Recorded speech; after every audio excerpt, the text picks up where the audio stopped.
I know this might sound crazy, but PSG's Champions League win also felt like a win for me. Let me explain. I've tried to record this video. I've done it 3 times now, and every time there's something wrong. But it's just like a stupid little update, so I'm gonna go through it quickly. Or maybe I should record on my phone. Okay, wait. This is the setup. Give me a second. Okay, so this is my 4th time trying to record this video. It has for some reason, it has never worked, and it is getting progressively worse every single time I try to film it. So this is just gonna be, probably the shortened version. The first one, I think we were at 23 minutes. Second one, 20. Third one, 19. So I'm guessing this one's gonna be about 14 because I don't have it in me anymore. I really don't. This is just, I'm just talking out of my ass this video, I guess. All right. So here's the hook, which you will have already seen because I'm going to edit it to be at the beginning, but here's the hook, okay? I know this might sound crazy, but PSG's Champions League win also felt like a win for me. Let me explain. Wasn't that a great hook? Anyway, let me explain. Here's why I say that, because I am making it about me, but for good reason. So PSG has not won the Champions League before. So this is their first time, and they've been struggling, and it's been, it's been a long fight to get to where they are. And to me, it felt like their win, it meant so much to the team, meant so much to Paris, because they had worked so hard for so many years to get to where they are. And I felt, wow, that's like me, studying French, coming out to Paris, and then being able to watch the game with French people that I met playing soccer at the Sorbonne, and speaking mostly in French, having a night mostly in French. Like, that just felt like a big win for me. There was this ESPN quote that I liked that says, "Saturday's win was the culmination of more than a decade-long story of lavish spending and heartbreak and missteps and all the things that modern soccer exhaustingly forces us to think about at all times." So, I know they're talking about a League One club in France, but it also felt like they could be talking about one person's life, could be talking about a human. Instead, human is me in this case. Ultimately, this video is about how I'm proud of myself and how I learned a lot of things being abroad. And like an update about what I've been doing. I knew that I was going to be making a video like this when I watched the game, so I took a recording of what was happening at Bastille République after they won.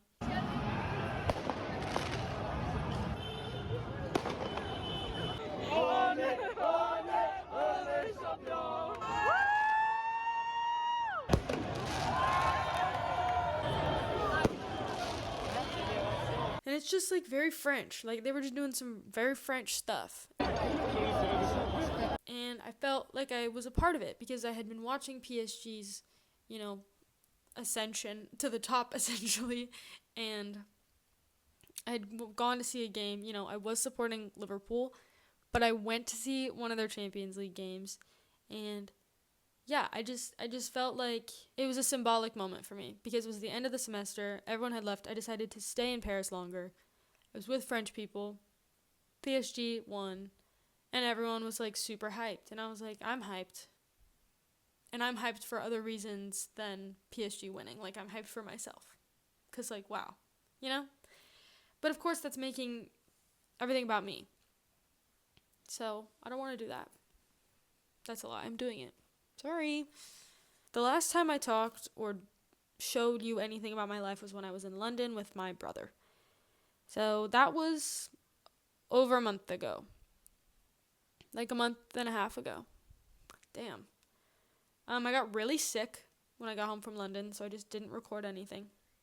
I think I went to a Tyler, the Creator concert after London, which was not seen.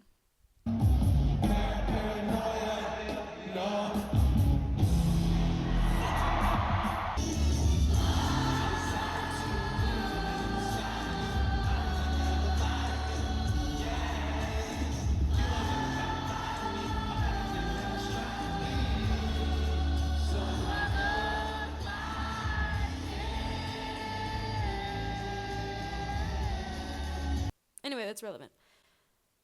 I was in bed. I was really sick. I missed a whole week of classes. And then it was basically finals time at that point. And I don't know. There's so much academic pressure, like obviously normally at school, but for some reason I still put it on myself while I was literally in Paris taking classes in another language, taking classes at a new school. But I still was like upset when I got an A-. Like it's really not that serious. I don't need to be getting A's all the fucking time. Sorry. Language, but it's true. You know? Like I'm abroad. I'm here. I'm living my life. Editing Romi's back. I did so much more than I talked about. I went to another concert. I have videos. I'm just going to plug in some random videos of stuff I didn't talk about doing right here. Whoa. And then we'll go back to our scheduled programming.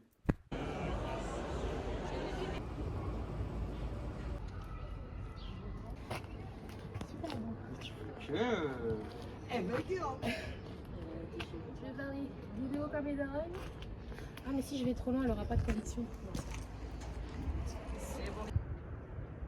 Is that not the same way?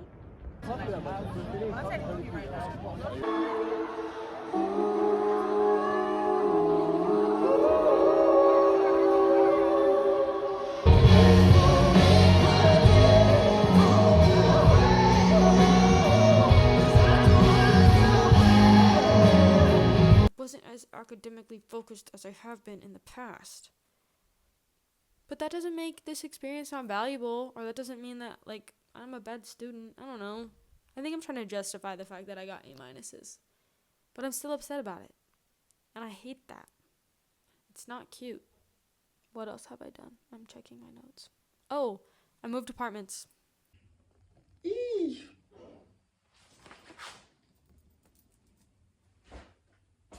That's crazy. As you can see. And I went to Saint-Tropez with some new friends. Which was really awesome, actually. Because I basically became friends with them at the end of the semester. And then I was like, I'll come to Saint-Tropez. Yes, let me come. I will. Hey! Beautiful. Welcome to my YouTube channel. Literally. TV, welcome to my crib. I don't like doing the lower body. And I did, and it was awesome. And it was the best trip that I had in France, I think. I just felt like I could be me, which isn't always the case when I hang out with people, because I feel like I try to mediate a lot. I try to navigate and be the one making sure that everything's okay. But I don't know, I could totally just be chill on this trip, and it was really awesome. It taught me a lot about different perspectives, and that I'm definitely pretty judgmental, and I don't need to be. And I felt bad because I'm like, oh, we've been here this entire time together and we didn't hang out before the end. And, and that's just how it works sometimes. I think I've recorded this video so many times that my points originally, I've just become like, I've just accepted. So I feel like I have less to talk about because I'm like not explaining or trying to prove it to myself anymore because I have. Because I've talked about it 3 times. I'm talking about it for a 4th time. Anyway, I'm going to talk more about my friends out here in Paris. I met this one girl named Sadie from New York. Love her. She was to Harvard. She is probably one of the funniest people I know. Like, second to my family. Because, like, I don't know. I guess I was, raised with these people, so I find them raised by and with people, so I find them to be most extraordinarily funny. But this girl will never fail to make me laugh. And I love her so much. And, one of the biggest things that's interesting about a relationship is that we have differing political views. And, at certain times in my life, still kind of now, I would have just, thrown her out, essentially. Once I realized, I would just, not continue. But we ended up having really productive conversations and realized that we both had the same morals and that it was just a really nuanced topic. I don't know, it was just a new type of friendship for me, I guess. that I really value. And it's just like I feel like I have more patience. Speaking about patience, Maya. I met Maya out here. When I met Maya for the first time, I saw a mixture of every single one of my best friends that I've ever had in her. It was crazy. So I just felt really comfortable and really close with Maya pretty quickly. I don't know if it was reciprocated initially, but we're friends. We're good friends now. But Maya is probably one of the most patient people I've ever met. Same with Alana, Maya's girlfriend, who I also adore. And I want to be Maya when I grow up, you know? And so I'm really glad to have met Maya, because it's another friendship lesson where I'm like, oh, look at how this person exists. Look at how they're acting. They're awesome. They're so easy to be around. I really appreciate that personality trait in them. I want that personality trait. I want people to think that way of me. How do I be a better person? How do I treat my friends better? I don't know. There's just some people that you meet that teach you those things, not because you had a friend falling out, but because they were such a good friend. Do you know what I mean? You get it. Tu connais ce que je veux dire? That is the most used sentence I think I have said in France. Tu connais ce que je veux dire? You know what I'm trying to say. You know what I want to say, basically. And moving out was weird because it was like moving out of a dorm again, which I've just been doing since I was 14 years old. Moving in and out of places. So I never really feel like... I've never actually... Wow. I guess since like 2018, I've never felt like one space was really mine. Or I felt grounded somewhere. Because I always knew I was going to be moving or leaving again. Wow. I haven't... Moving, I hate moving. It makes me feel really shitty about myself because I have a lot of things, because I like a lot of things, because I do a lot of things. But there's something about having so many possessions or like so many clothes, which I have barely any clothes here. Let's talk about that. Let's talk about how I'm already sick of my wardrobe. Let's talk about that. Sorry, this is something... This moment right now, my therapist would be like, bring it back. You're trying to not talk about the important stuff. So, what was I saying? Yeah, I moved. I forgot the important stuff. I moved. And I like this area, and I think starting this new program that I'm doing, which started last week, and because I'm living alone in a different area, not in like a residence hall type of vibe, that this kind of mimics more what my life would look like if I did move here after graduating from Barnard. So it's a new experiment, and I really like the area, and like my favorite bars are around here. The two bars that I frequent are both here. One's like an 8-minute walk, one's like a 12-minute walk, which is really nice. Except I stopped drinking. Except for cider. If there's cider, it will be drank. That's all.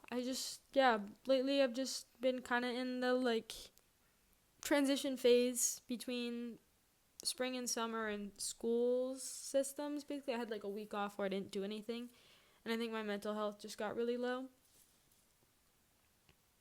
So I'm working on treating myself better and being healthier and taking the time to do things that I like to do and need to do and that are good for me, instead of just rotting in bed watching YouTube all day long like I normally do.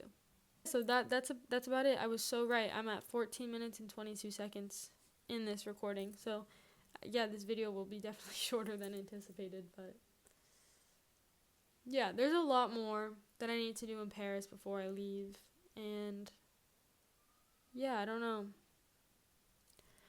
I want to make more videos, but it's obviously going to be in a different format than normal, so we'll see how that goes. Because now I'm making these kind of more for me, and so like I want to talk about clothing and fashion. But yeah, I don't know. I'm kind of struggling to come up with ideas. But that's been this video. I hope you enjoyed listening to me talk about myself for at least, the video is going to be at least 12 minutes long, I think. So, thank you for being here and watching till the end. You're probably Nona or Grandpa or my mom or my dad. Let's be so honest. You guys are the only ones that watch my videos. Thank you. That's all, though. There's more to come in the future. I don't know what it is yet, and I'm not going to brainstorm on video, so I'm going to call that a day. Goodbye.